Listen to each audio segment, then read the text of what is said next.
Winston here with the Real Estate Template, and we got Nick with us today. Had somebody send me a house. They said, I want you to look at this right here. It's going up for auction. What do you think we can bid on this house to be able to be successful in the rental market? So I'm going to go in, and we have not evaluated this house down at all. Nick, you haven't even seen this house yet. So, Never seen this house before. So this is just something that we got. So they got it listed right here for $232,000. That's a lot. Huh? It's a lot of money. I think so. I think for this particular house it might be. All of the pictures on it, we'll go through the pictures in a little bit, but it said that the pictures are all from a sale where it sold 3 years ago. So now they're actually going to auction it off. So right here it says they're going to auction this house off on May the 11th. Okay. So if it's not selling at 232, what are they going to take at the auction? I don't know. I mean,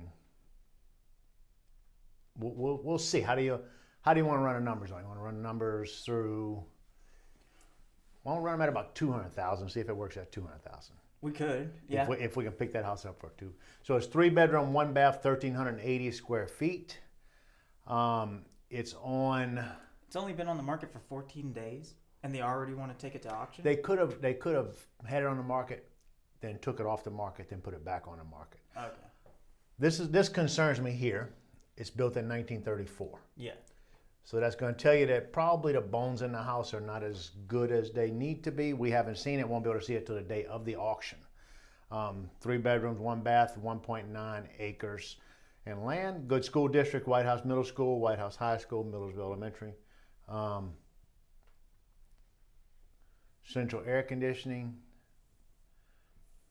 So let's take a quick look at what the house looks like. Okay. It don't look bad, right? No, it looks clean. But it don't look like that right now. Why? If we drove by there and took a picture of that house, it does not look like that right now. This is a 3-year-old picture. Whoever bought it has not taken very good care of it.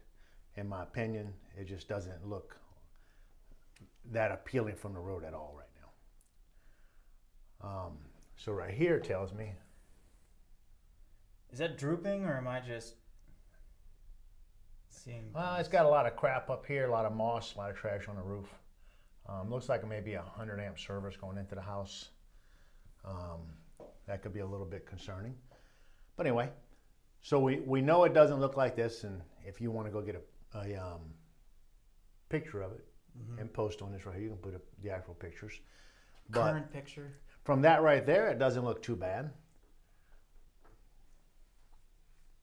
Nice yard. Little patio. Okay. So I looked at this flooring. I don't think that flooring is ceramic. I think it's linoleum. What do you think? That could be linoleum. Yeah, it's not actually ceramic. Yeah, I would say it's linoleum. So it looks like maybe 3 years ago they might have put some newer cabinets in it. Doesn't look too bad. New linoleum. At least painted the cabinets. Just an open. It could be, but I don't know. I don't know. See, these right here are an older cabinet here. They don't match the same door panels as a Quaker right there. So I don't know, but that doesn't look bad. This is whenever there was, like I said, historical picture when the home was listed 3 years ago.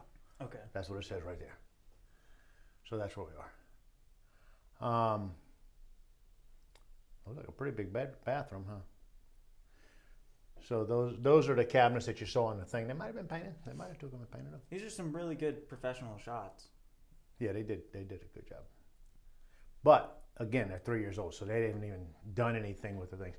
Now, who would list their house to sell, and in the pictures you're going to paint the walls blue, you get it all over your electrical panel cover, and you don't clean it? That's pretty whack. I don't understand that. I don't understand that at all. It's the little things, guys, whenever you're selling a house, when you're doing business, just them little bitty things that mean so much. Okay, so that's about the extent of the house. Okay. So what you feel about, we try to do it at, let's say, 200,000. Is that I think to buy, and then we're gonna put money into it? Yeah. So I would say, from the looks of the house, I would probably, if I was going to run some numbers, I'd probably put maybe 40,000 into it. Okay. So let's say if we was able to buy it for 200K,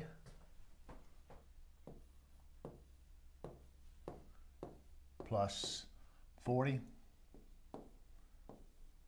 For repairs, that's 240K. All right. Yep. So where we're going to start? If you was going to break this house down right now, can you do it? Now we always talk about right now with interest rates where they are, we want to hit the 1% rule. So let's say at that point, our 1% rule would require us to do roughly $2,400 for rent, right? Yeah. That house won't pull 2,400. No. That house probably won't pull but about 1,800. So that's what I would think. So let's run the numbers at 240. So we got 240, and let's say we got, let's go ahead and figure out our expenses first, okay? So we got insurance.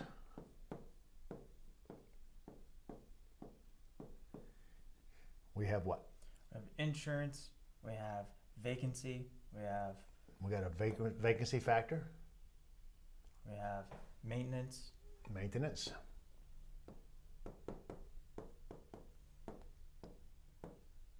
Insurance, maintenance, We have accounting and legal. legal. Anything else we're missing? Would you just include, how much your debt is? I'm gonna do property management. Property management. So let's just start right there first, okay? So if we were gonna go get insurance on everything, I just got letters from two of my properties. Our insurance went up 53% on the two neighborhoods. 53%. So people, when y'all are dealing with insurance companies going up 50%, you buy this house, your numbers are close, the insurance goes up 50%, and I would say the insurance on that house would probably be about $1,700 a year. So let's just put that there, 17. That's including the fact that it went up by 53%. That's just a different property. This right here may go up. I mean, it may be above 2,000. I don't know. Wow. You need to check with your insurance agent to know that your insurance is correct. But I'm thinking that house right there probably be about 1,700. We'll see. So we're going to use a vacancy factor of 7%. What does a vacancy factor mean? A vacancy factor means that once every so many months, I'm going to expect to have a turnover in this piece of property, and maybe I don't get rent for 1 month. So 7% tells me 1 month out of every 14 months is going to, it's not going to be rented. Yeah. So that's our vacancy factor. A year to a year and a half, this person leaves, and then it takes you a month to get another person in. Seems about right. So we're going to do that right there. That's going to be what is 7% of, we said it's going to rent for $1,800 a month maybe? That's what we were thinking it's actually worth. So let's say if it rented for $1,800 a month times 12. Give me that number. 18. 1,800. That's going to give us 21,600. That's the rents. We're going to times that times 7%. That's going to tell us $1,512 a year. So we're going to have a vacancy factor of 1512. Property management, we're going to say 8%. So that'll be the 2160 or 600 times 8%. That's going to be 1728. So I would say on that particular house, I would probably factor in maintenance fees, probably $700 a year. Yeah, on the higher end. It's gonna, yeah, probably It's a $700 house a year. from the 30s. So And then accounting and legal, we're gonna stick with probably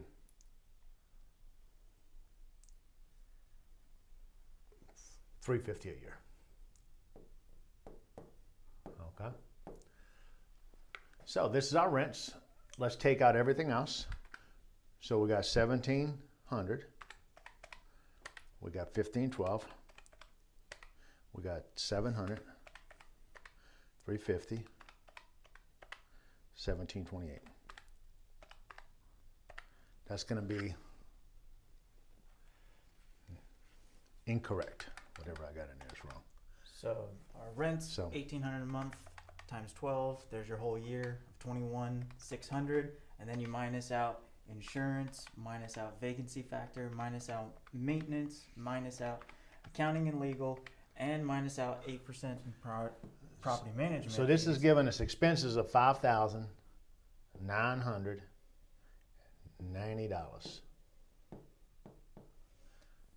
That is our Expenses. annual expenses on this house. Okay. So if we take that and we subtract it from the 21,600,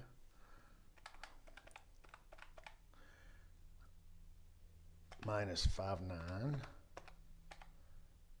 that's going to tell us we're getting 15,610. So that's our income. Okay.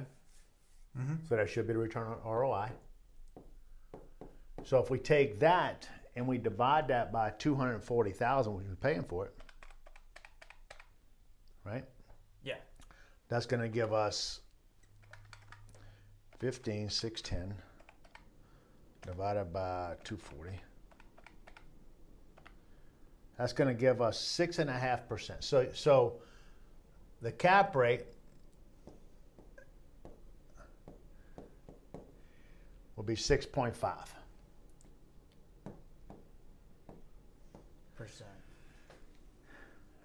I don't think that's a horrible cap rate, really. I mean, I'm not going to invest for that, but that's Right. I think right now that's where we're ending up on a lot of stuff. You know, will you take your money and you put it in something and invest it to make 6.5% a year? Nah, that's about what you're going to get in the market if you average it over a period of time. We throw everything else as a throw-off number. It might be more than doable. Okay. Right. So let's look at this from the next standpoint. We got 240,000, 240, and let's multiply that times 80%. So now we got 192. So we are going to buy this right here on a note. We're going to borrow 192,000.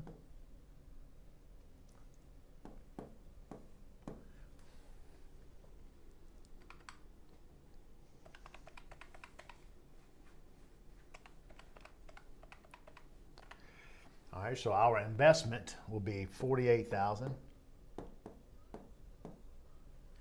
down payment. That's how much we're putting on the down payment. Yeah. For this, 48,000, and then we're financing 192,000. So I'm going to add on that 192 because when we go over there to close it out, we're going to have financing fees and stuff like that. So we're going to pay a few percents on that. So let's do the 192 and let's multiply it times 4%. 4%. Let's say it was 4% money cost. That's going to add another 7,680. So what this is you're going to pay a point or two or three whenever you go in and do your financing, origination fees, and different fees that the bank's going to charge you. So we're going to go ahead and throw that in there. So really, your total out of pocket is going to be 680, and that's going to be 15, right? 55,680. Okay. So if we look at everything, let's see what the note would be. You know what the note would be on this? So we're going to borrow 192. I will. 192,000 So for 30 years. So let me screencast this right here. I'll screencast this thing.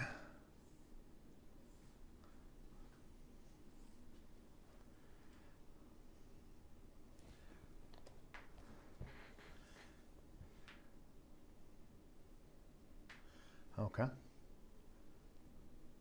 All right, so let's go to mortgage calculator.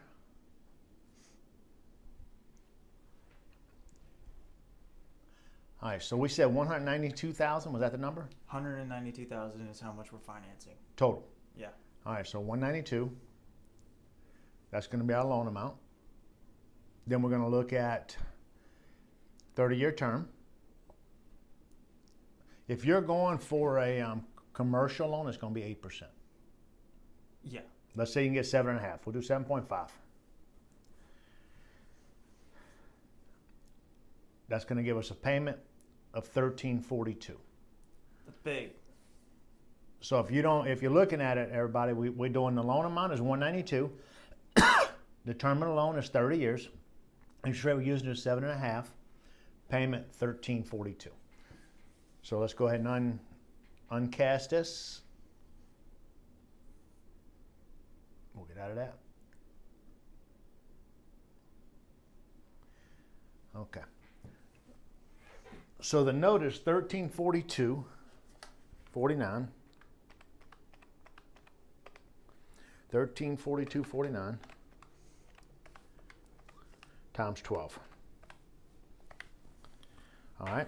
So that's telling us that our note is going to throw $16,109 or $110 Every year. Yeah. So 16,000.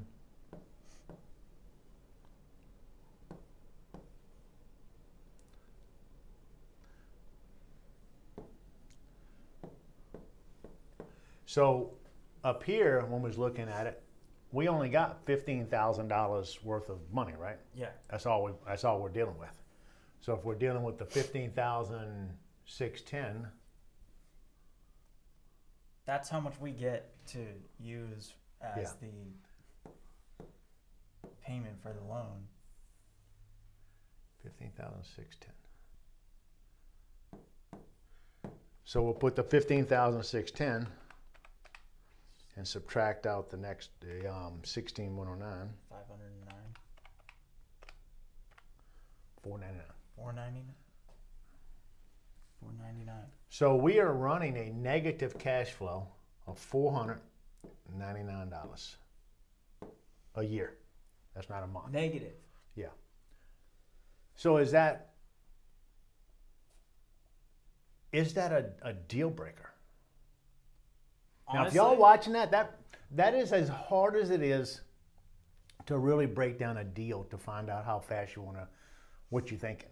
Now, we're looking at a negative cash flow of $499 a year.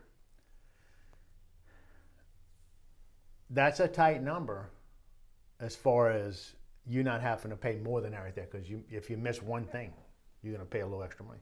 Right. So is it really worth it? I don't think that running a negative cash flow for most people right now is a good idea, because we don't know what the market's going to do. We don't know what's going on in the economy of the city, of the country, and I'm just a little bit hesitating. I'm hesitating on that a little bit, because I just don't want to put myself out there too much. And I don't think anybody ought to put themselves out there. Now, if you're bringing in $200,000 a year and you're losing $400, $500 on that house a year, that's not a big deal for you. You're still going to get appreciation, depreciation, and So that's what I was gonna get at. Because if I was investing, and I see negative $500 a year in cash flow for the year one at least, between the 5% rent increase, anything over here not doing as bad as we, prognosticated, maybe insurance doesn't go up, or maybe insurance goes down, or the vacancy rate, maybe it's I don't not think actually anything's so going much. down. I would not Okay. count on anything going down. Everybody is in a panic mode to try and, we're still printing money like crazy. Right. Our government is destroying our country, is what they're doing. And the people are just paying the price. So let's look at that. So we're at that right there. So it was at $240,000, right? On the value of the house. Mm-hmm. What's that right there times 5%? So let's say appreciation runs 5% a year. Okay, now I'm not against that number at all.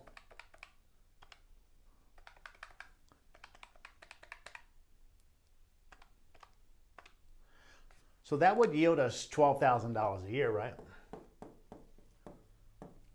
So, Is that guaranteed? no. Nah, But over the It's course been of over the 5 last- to 10 years, it is going up no matter what. It's been that way for 50 years. It's been 5% on average a year. I think it's pretty solid. But this isn't money that's going into your pocket. This is money that's going down the road. Right. That's just going up in the value. So some unrealized gains in a way already year one counters the 499 in So we negative did cash the flow.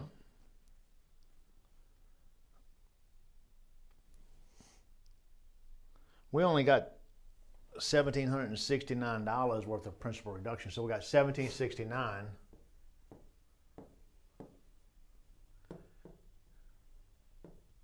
So principal reduction means you pay the note every single month that the tenant pays. At the end of that year, that payment, your principal that you owe on that, has dropped $1,700 in that year. So we got 499 negative cash flow. We got that on appreciation and principal reduction. We got that. The only thing we're leaving out is what? Depreciation. Depreciation. So your depreciation, we're going to take the our depreciation number is going to be 430. It was 430, right? Depreciation. Nope, I need the total amount. 440 or 240. All right, so we had 240, and we're going to all that went into it. So 240. And they're going to probably take the land out, maybe 35,000 for the land. Okay. So let's take 35 grand out of that.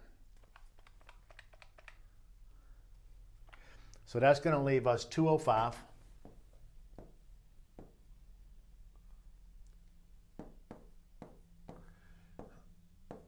And we're going to multiply that or divide that by 27 and a half years. So we do that 205. We divide that by 27.5. And that's going to let us write off every single year $7,454. So what does that mean? So depreciation means for you to use the depreciation, you have to be a real estate professional, or you can only use it against that property. So basically, that would eat up where you didn't pay any taxes on the income that you earned on this right here, but you're really not earning any income either, right? No, we're negative 499. So Cash flow. So let's say you happen to be a real estate professional, and you was able to write that off. And let's say you're in a 24% tax bracket. Okay. So we would take that 75,000 or 7,400, and we would divide that or multiply that times 24%. 54.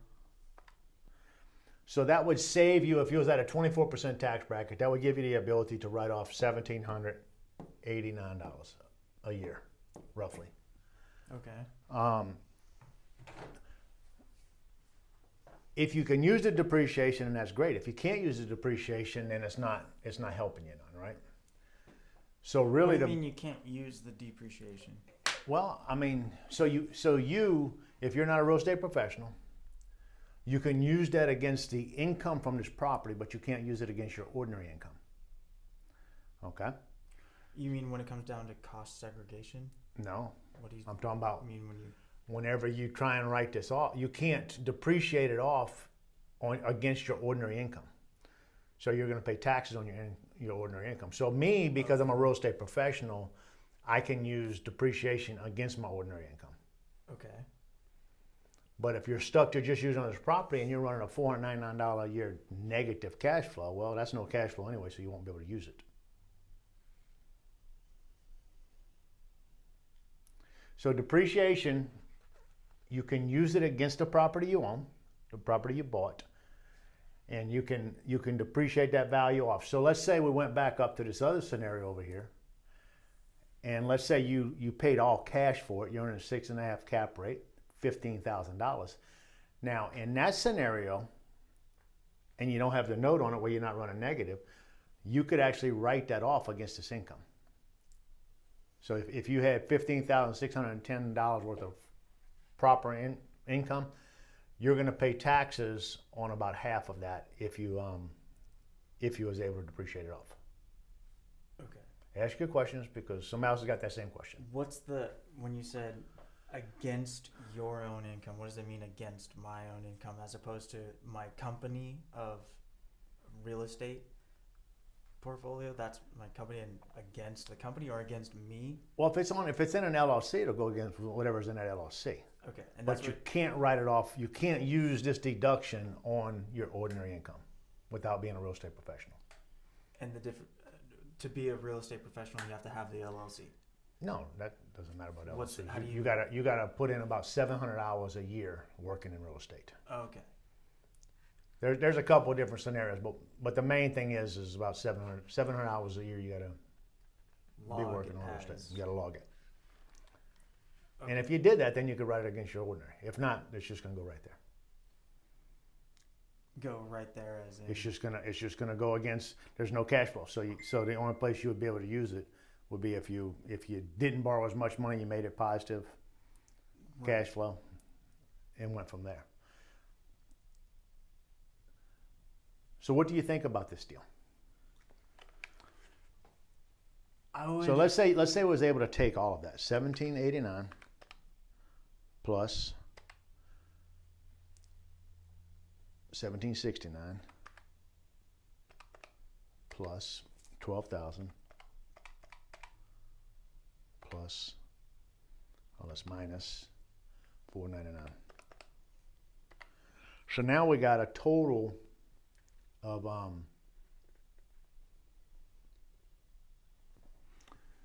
if we did that and we added all of this right here up, okay, your cash flow, your appreciation, your principal reduction, and your depreciation, we're coming up with a number of 15,059.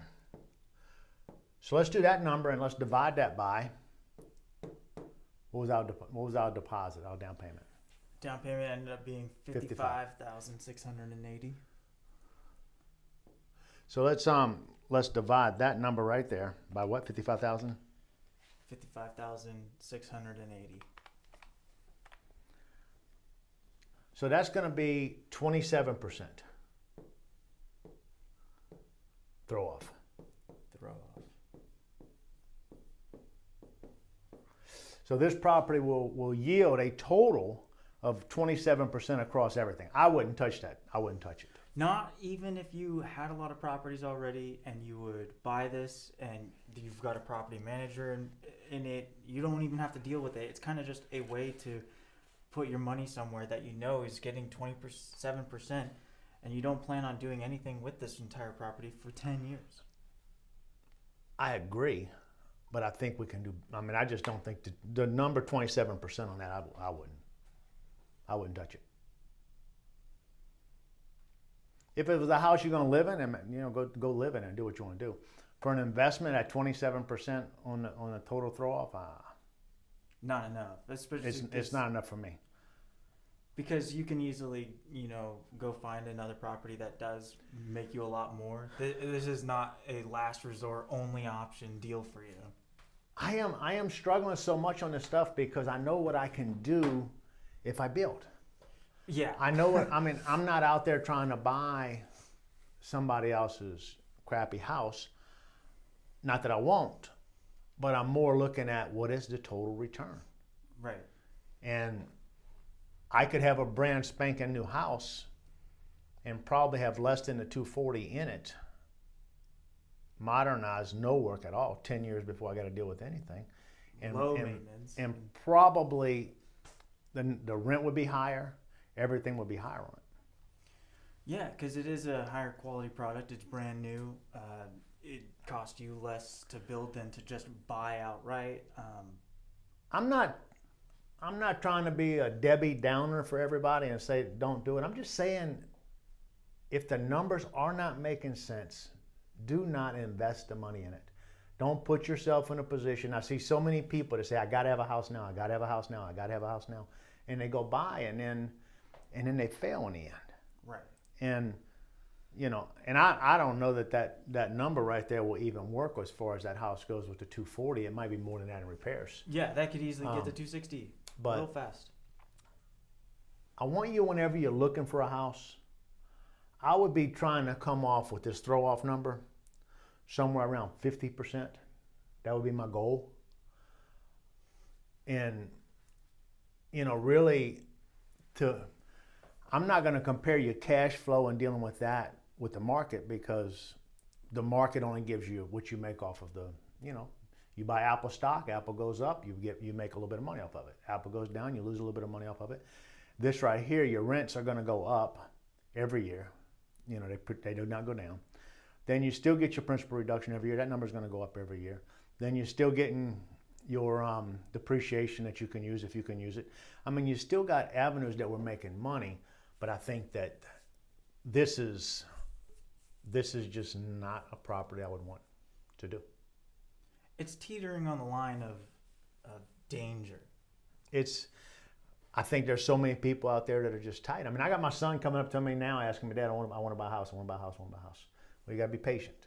We're not going to buy a house just to buy a house. We're going to buy a house because that house makes us money. Right. We're going to do things because it makes us money.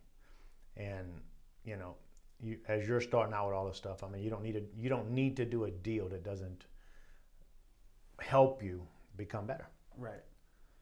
I've been telling everybody, you either build a house or you buy a house all cash. I mean, that's the only way that you're gonna pull off a way better number overall. I mean, if you put more money down, you're gonna show more cash, but your numbers are not gonna, your cap rate number and everything, it's not gonna get a lot better.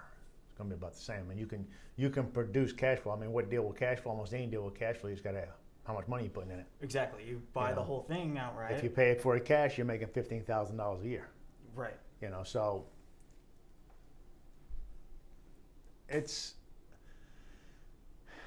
it's not horrible, but for me, and this is the house, that ain't what I'm looking for. I'm not looking to take an older house that's built in the 30s and it has no curb appeal whatsoever. It's going to be hard to rent. It's going to be, it's right on the main highway right there. I mean, there's just a ton of little things that I just don't like about that deal. Am I right to assume that if you finance this deal, right, you put in $48,000 and then you finance $192,000, you now have a debt on this house that is yielding you negative $500 a year in cash flow? Mm-hmm. How difficult is it to go finance another house when this house is already negative? This cash flow will change in 2 years. I mean, you'll be positive in 2 years. I mean, chances will it be positive enough for me to go and get another loan of this magnitude? I would say the bank's not going to look real favorably on it because it's not making you a lot of money. But as you start investing with different banks and getting loans, they will get to know who you are and what you're about, and they're probably not going to put you something in something with a negative cash flow. They're probably looking at the numbers pretty tight. They are looking at your numbers. If you go to a bank and a bank said they're not financing you on a deal like this, and you got good credit, you got a down payment, you got everything, and they just still don't want to finance you, you got to realize they are running the numbers on that piece of property, and the numbers just do not work for them regardless. You can say, well, I can handle it. They're not looking at it and saying, I don't want to take the risk off of it. So they just do not want to loan the money.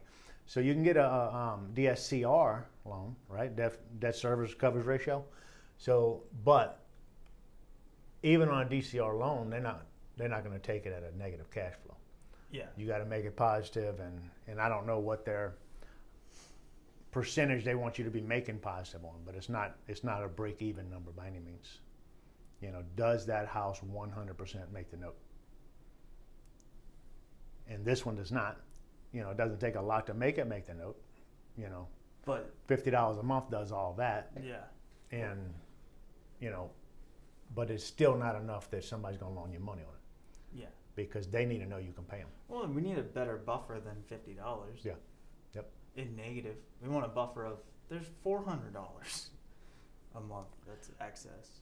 So if y'all got a house y'all want us to break down, drop it in a box or something. Show us what you want. We'll sit up here, run some numbers on it for you, and do that. We just shot from the hip on this just to see how the video does. We can take it next time and we can do it on a PowerPoint and where you can read it a little bit better. But we're talking through it on this also, so people can see what we're thinking on it. Yeah, this is just long form fun. So we got my question is, I guess then the over leveraged. I just got this place.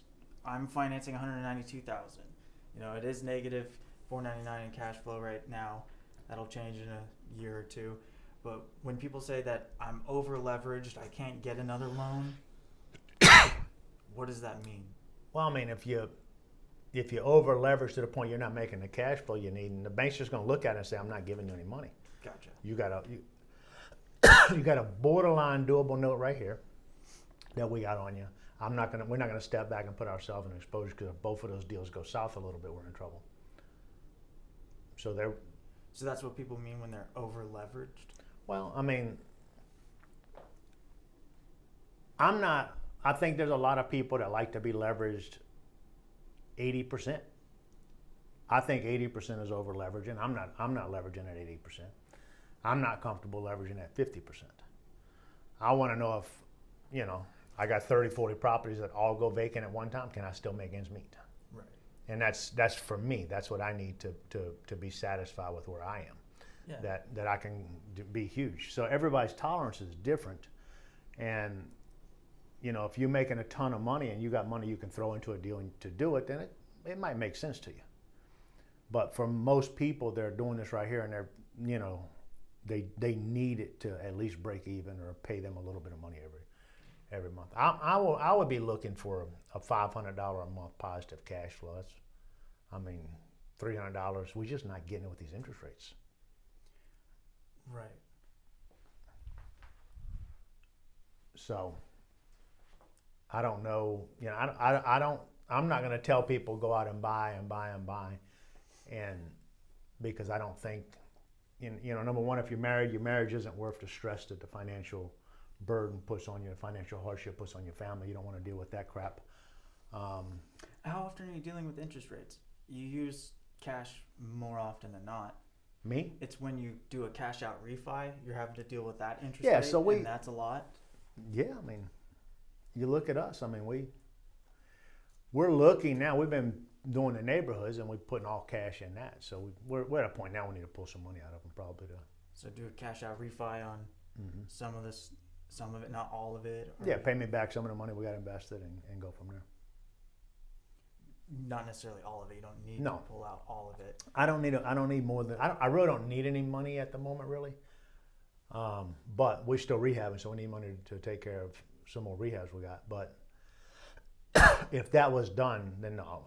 I live on what I live. It doesn't change. So I'm not a not a huge spender. You could pull out $1 million, even though there's $3 million in it that you could pull out. But you only need $1 million because you're gonna go spend $250K here, $250K here, $250K here, Yeah. and so on. So I'm just taking care of a little bit of business. yeah, just keeping yourself busy. But like on a neighborhood in Smithville, we still got 18 houses that aren't rented in that neighborhood. That's a lot. Huh? That's a lot of houses. That's 25, 30,000 of income a month that we're not getting. Mm-hmm. So I'm missing 30,000 a month because I still got to put about another 300,000 in there right there. So that would make sense to go borrow the money if we don't have the money to do it. Which we're floating stuff on different ways. So I don't know. We're still evaluating whether we want to go borrow money, whether we don't. I don't know. I'm not at that point yet. But it's something that we're looking at to see what we want to do. But I'm not going to put my numbers close. We got 18 vacancies over there. That neighborhood still makes money. So it's better to just leave it vacant. No, I'm not gonna leave it vacant. We're working on it, but we only got a couple people working over there. So as fast as they get it done, they get them done. Okay. And I think they got 3 houses coming up now. That'll put us at 15. And we don't have a single one over there for rent that isn't rented already. You don't need to go get money in order to finish it faster. Not yet. But I got some other stuff I'm working on too. So just to put it all together. Gotcha. Because that's what I've been telling everybody in my social group. I'm like, you either build a house or you buy a house almost all out yourself with cash. That's really the only ways. You can pull this off, but if you're putting the time in to do this, you might as well build a house. Now this number, it takes in 5 years, all these numbers will change. The house will be doing fine in 5 years. It's just not there. Year one. So I'm not saying, I don't think you should go 3 years and not buy a house, but I would just try and find something that gives you a little bit of cash flow and buy it, and then it will make up the ground year over year over year for the next few years. So, well, guys, I don't know if this helps y'all or not, but that's what we got. If you got any questions, let us know. We'll take care of them from there. Thank you.